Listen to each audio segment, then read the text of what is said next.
नमस्कार दोस्तों, मेरा नाम कनिका है। मेरी शादी को 3 साल हो गए हैं। मेरे पति दिल्ली के एक फैक्ट्री में मार्केटिंग एग्जीक्यूटिव का काम करते हैं। मैं भी उस कंपनी में सेल्स प्रमोटर का काम करती हूँ। सेल्स प्रमोटर का काम क्या होता है आप जानते ही होंगे, इस बारे में मेरे पति को मालूम नहीं है। मेरे पति सुमित काम के सिलसिले में अक्सर घर से बाहर रहना पड़ता है। इस काम के लिए मेरे पति देव की सैलरी औरों से ज्यादा मिलती है। वह सोचते हैं कि शायद अनीश इतना पैसा उन्हें अपनी दोस्ती की खातिर देता है, मगर असल बात यह है कि उसे रुपया मेरी मेहनत की खातिर मिलता है।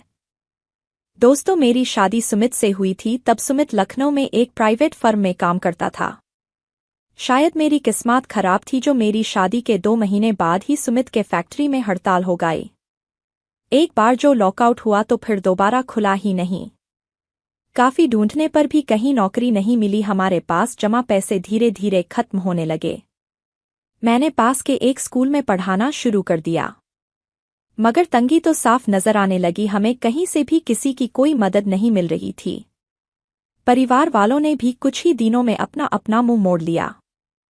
सुमित रोज नौकरी के लिए इधर उधर भटकते रहते थे। एक दिन अचानक दिल्ली से सुमित के नंबर पर फोन आया।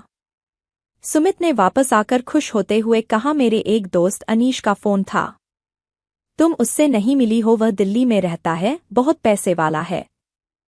एक इलेक्ट्रॉनिक्स सामान बनाने की फैक्ट्री है उसकी। वो किसी काम से लखनऊ आ रहा है। हमारी शादी में नहीं आ पाया था, इसलिए हमसे मिलने आएगा।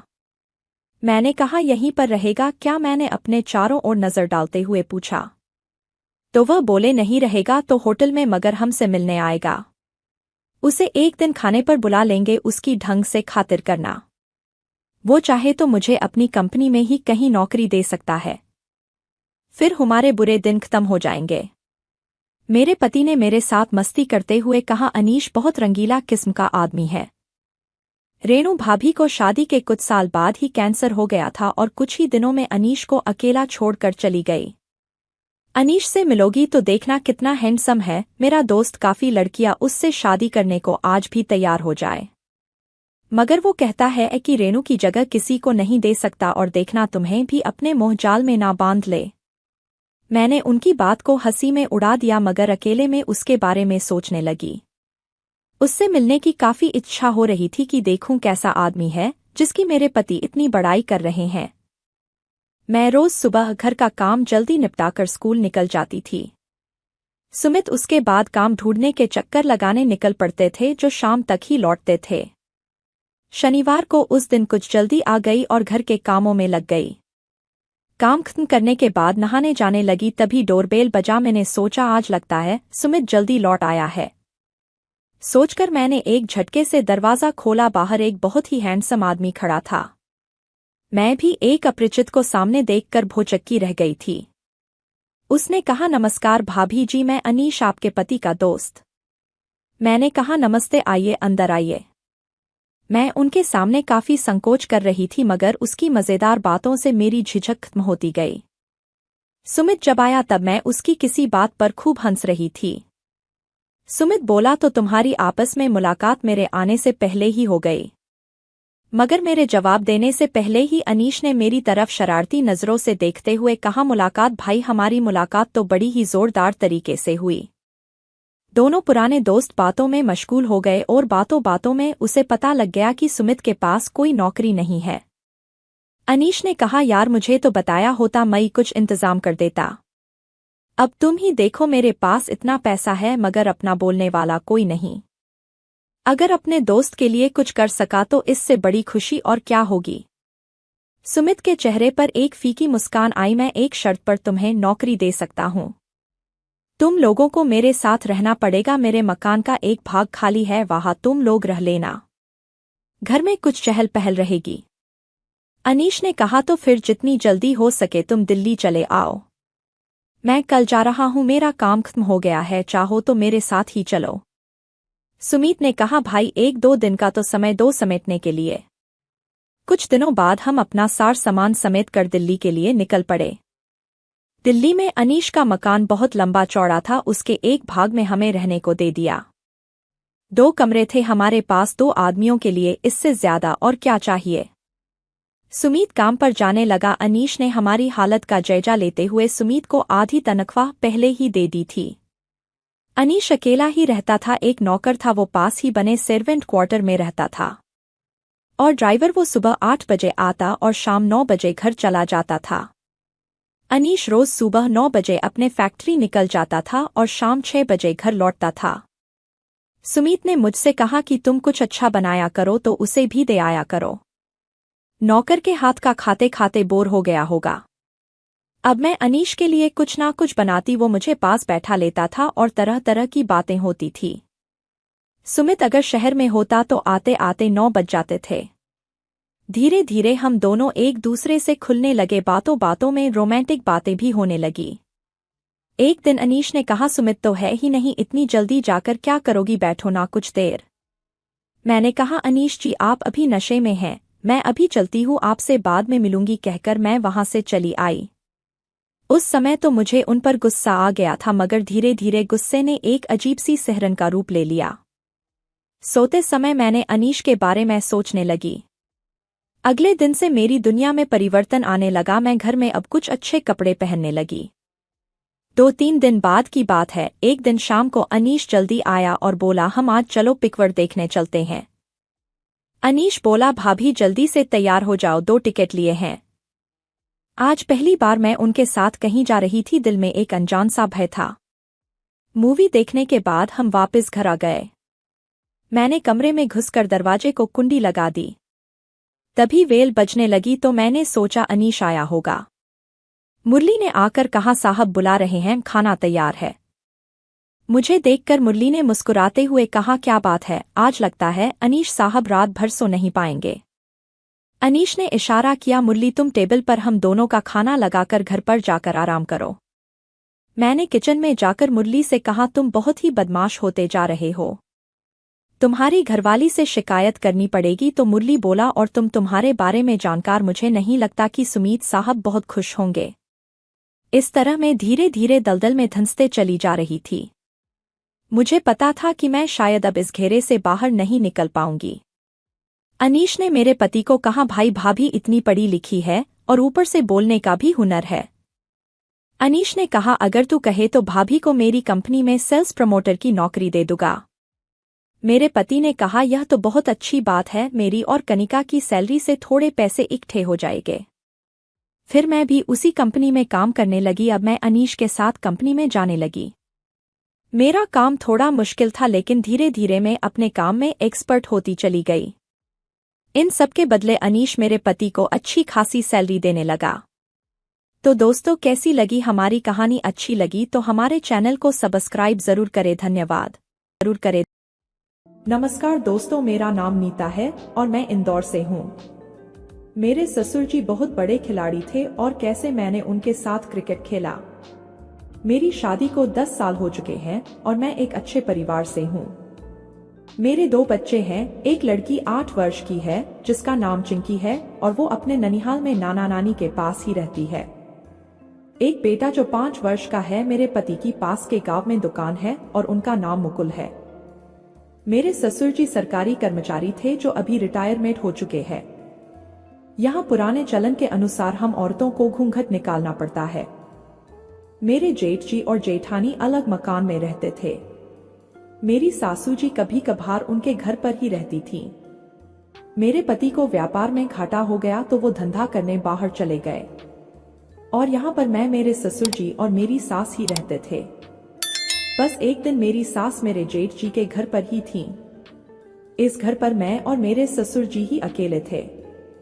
मेरे घर के गोदाम में कुछ पुराना सामान पड़ा था, उनमें कुछ पुराने कपड़े की गठरियां भी थीं। तो उनको लेने वाला एक कबाड़ी आया था। मैंने सोचा कि यह कबाड़ इसको बेच दूं। उसको देने के लिए गई तो गोदाम में मुझे कुछ हलचल सुनाई दी।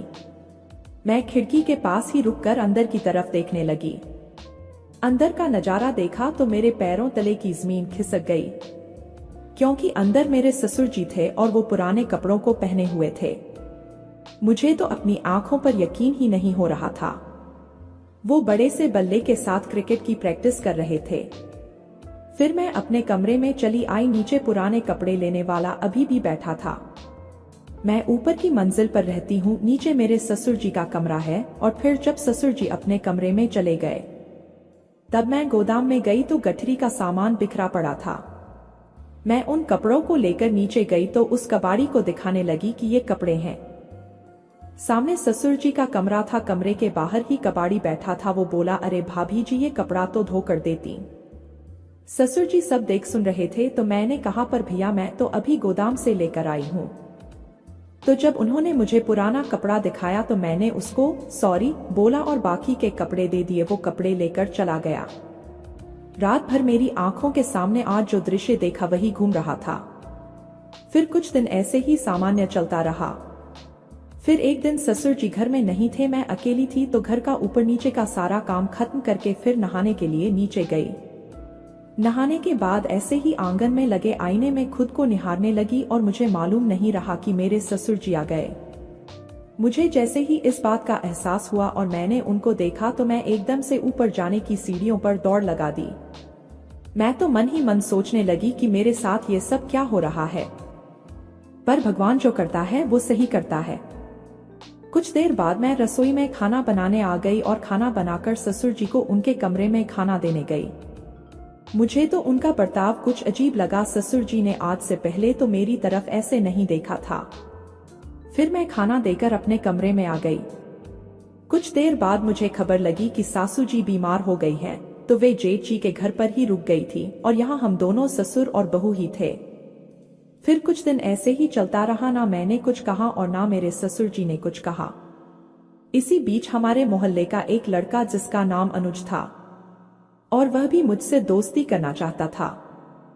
जब मैं छत पर कपड़े सुखाने जाती हूँ या बाहर सब्जी लेने जाती हूँ तो वो मेरी तरफ देखकर मुस्कुराता है। मैं भी उसको थोड़ा पसंद करने लग गई थी। हमारे मोहल्ले की बहुत लोगों और औरतों को भी मालूम हो गया था कि मेरे और अनुज मेरा दोस्त बन गया है। कुछ दिन बाद नवरात्रि आ गई थी। हमारे घर के बाहर ही मोहल्ले में डांडिया खेलते हैं और मेरे ससुर जी को ऐसे सामाजिक कामों में बहुत दिलचस्पी है। हमारे यहाँ डांडिया में सब अलग अलग समूह बनाते हैं, मतलब सब अपने अपने समूह में डांडिया खेलते हैं। मेरे पति यहाँ नहीं रहते हैं तो मैं भी थोड़ा खुलकर रहने लग गई थी। वो होते तो मुझे डांडिया नहीं खेलने देते, लेकिन ससुर जी थे जो कुछ नहीं कहते थे। मैं गरबा में नाचने जाती थी और उधर अनुज भी आ जाता था। अब नवरात्रि का आखिरी दिन आया और फिर जब मेरा नाच खत्म हुआ तो सब लोग मुझे ही देख रहे थे। उस नाच पर मुझे 2000 रुपए का इनाम भी मिला था।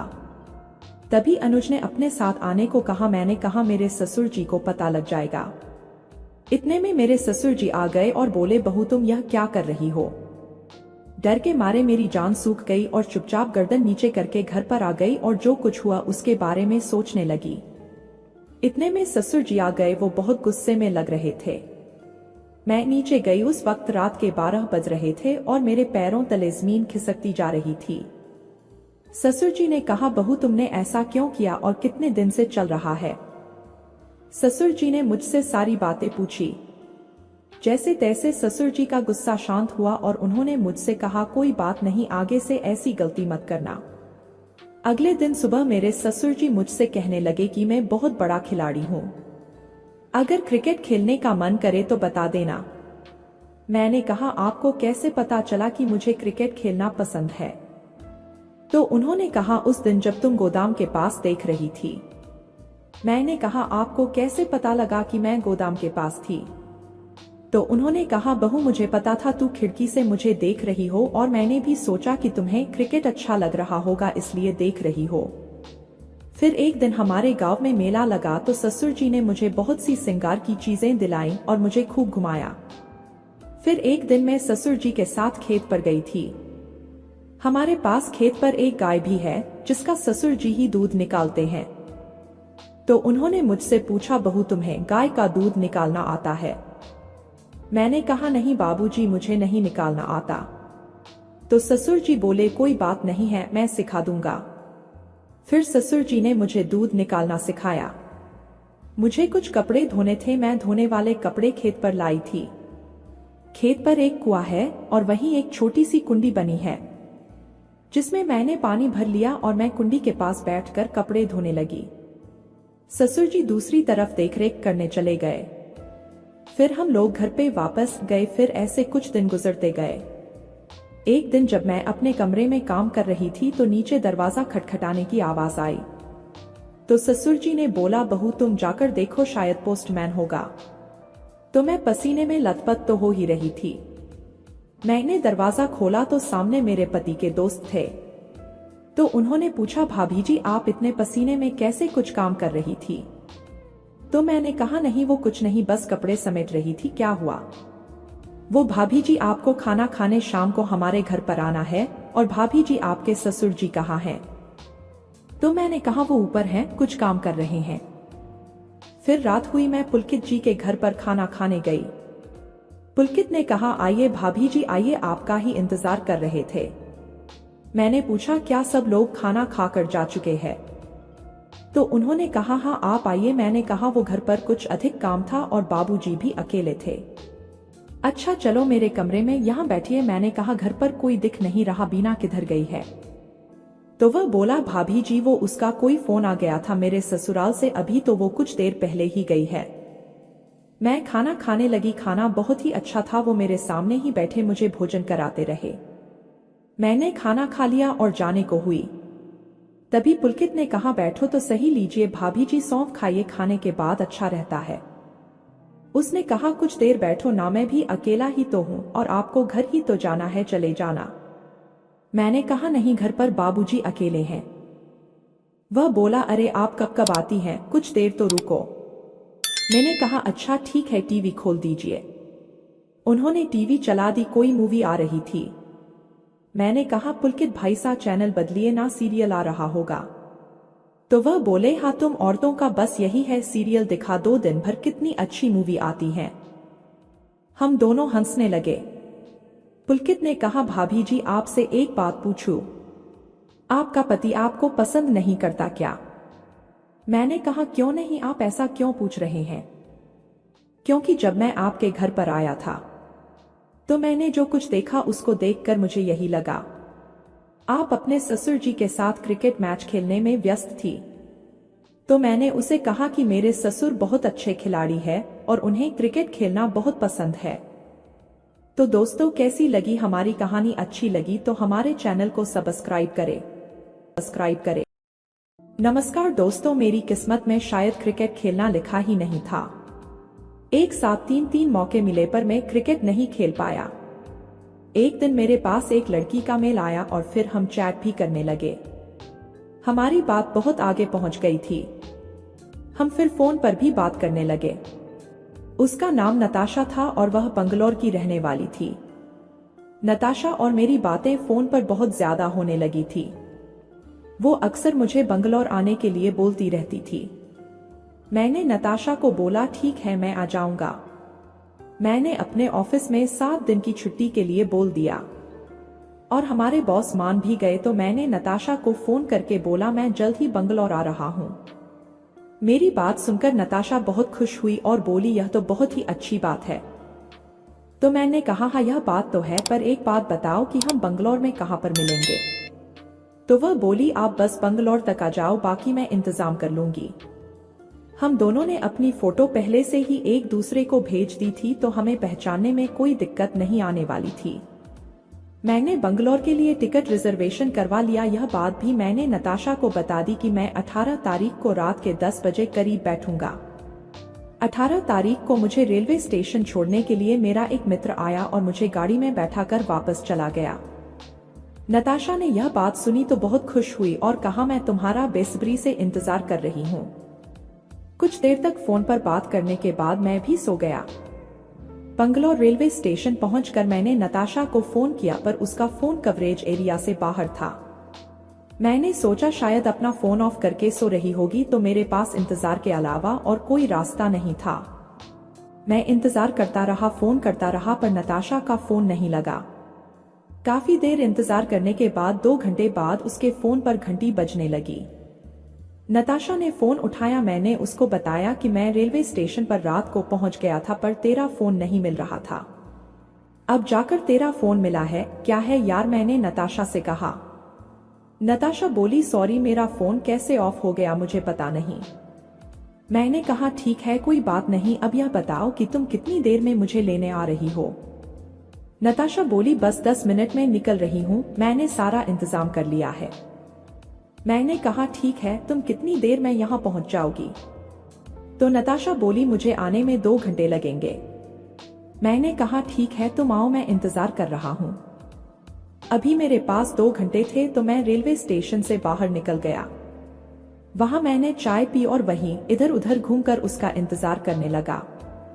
मुझसे वक्त कटे नहीं कट रहा था, पर क्या कर सकते हैं, इंतजार तो करना ही था ना। मैं उसका इंतजार करता रहा पर वो नहीं आई। लगभग मुझे 3 से 4 घंटे हो गए थे, पर उसका न तो कोई मैसेज आया और न ही उसका कोई कॉल। जब मुझसे नहीं रहा गया तो मैंने नताशा को कॉल किया। फोन नताशा ने रिसीव न करके किसी और ने किया। मैंने पूछा तो उसने बताया कि नताशा का एक्सीडेंट हो गया है और वो अस्पताल में है। मैंने उससे पूछा आप नताशा की क्या लगती हैं? तो उसने बताया मैं उसके चाचा की लड़की हूँ और वो मेरी बहन है। फिर उसने मुझसे पूछा कहीं आप वही तो नहीं हैं जो उससे मिलने आए हैं? मैंने कहा हाँ मैं वही ही हूँ। तो उसने कहा जी नताशा ने आपके बारे में मुझे सब बताया हुआ है, इसलिए उसका फोन मैंने अपने पास रख लिया क्योंकि मुझे पता था कि आज आप मिलने वाले हो। मैंने उसकी बहन से कहा क्या मैं नताशा से मिल सकता हूँ? तो उसने कहा अभी नहीं, वहां पर सब होंगे तो मैं आपके बारे में क्या कहूंगी। अगर नताशा बोलने लायक भी होती तो मैं आपको ले चलती, पर क्या करें। जब नताशा सही हो जाएगी तब वो और मैं हम दोनों आपसे मिलने आएंगे। वो अभी इतना ही कह सकी थी कि उसके फोन पर किसी आदमी की आवाज दूर से आई तो नताशा की बहन ने कहा अभी आई पापा जी, और फिर उसने फोन काट दिया। मेरी तो कुछ समझ नहीं आ रहा था कि जिस लड़की से मैं मिलने आया था उसका एक्सीडेंट हो गया है। मन बहुत बेचैन हो गया था। मैं भारी मन से टिकट काउंटर की तरफ चल पड़ा। वहां जाकर पता किया कि भोपाल जाने वाली गाड़ी किस टाइम की है। रिजर्वेशन तो हो नहीं सकता था, इसलिए मैंने जर्नल की टिकट ले ली और फिर यहाँ रुक कर भी मैं क्या करता। गाड़ी आने में अभी बहुत टाइम था तो मैं वही रेलवे स्टेशन के नजदीक की मार्केट में घूमने लगा। जब ट्रेन आई तो देखा उस गाड़ी के दोनों जर्नल डिब्बे फुल थे, उसमें पैर रखने के लिए भी जगह नहीं थी। तभी मेरा ध्यान विकलांग डिब्बे पर गया। मैंने सोचा अभी तो इसमें बैठ जाता हूँ, आगे किसी स्टेशन पर डिब्बा बदल लूंगा। मैं उस विकलांग डिब्बे में चढ़ गया। मुझे उसमें चढ़ता देख और लोग भी चढ़ने लगे। उस डिब्बे में सभी सीट फुल थी तो मैं वहीं गेट के पास खड़ा हो गया। भोपाल जाने के लिए उसमें 4 से 5 लड़के और भी थे। धीरे धीरे उनसे बात होने लगी और हम हंसी मजाक करते हुए सफर का मजा लेने लगे। अगले स्टेशन पर हम अभी डिब्बा चेंज करने की सोच ही रहे थे कि उस डिब्बे में बहुत भीड़ उस डिब्बे में घुस गई। हम चाहकर भी उस डिब्बे से नहीं उतर सके। फिर हम वहीं पर अपनी जगह वापस आ गए। तभी मुझे ट्रेन में एक लड़की दिखाई दी। एकटक अपनी निगाहों से उसको देखता रहा और मुझे कुछ ऐसा लगा कि वो लड़की भी मुझे चोर निगाहों से देख रही है। उसके हाथ में एक बैग और एक लेडीज पर्स बड़ा वाला था। भीड़ इतनी थी कि उससे सही से खड़ा नहीं हुआ जा रहा था और ऊपर से 2 बैग हाथ में। मैंने उस लड़की को इशारे से कहा लाइए आपका बैग मैं पकड़ लेता हूं, क्योंकि मैं आराम से खड़ा था। उसको शायद मेरी बात सही लगी तो उसने अपना एक बैग मुझे दे दिया।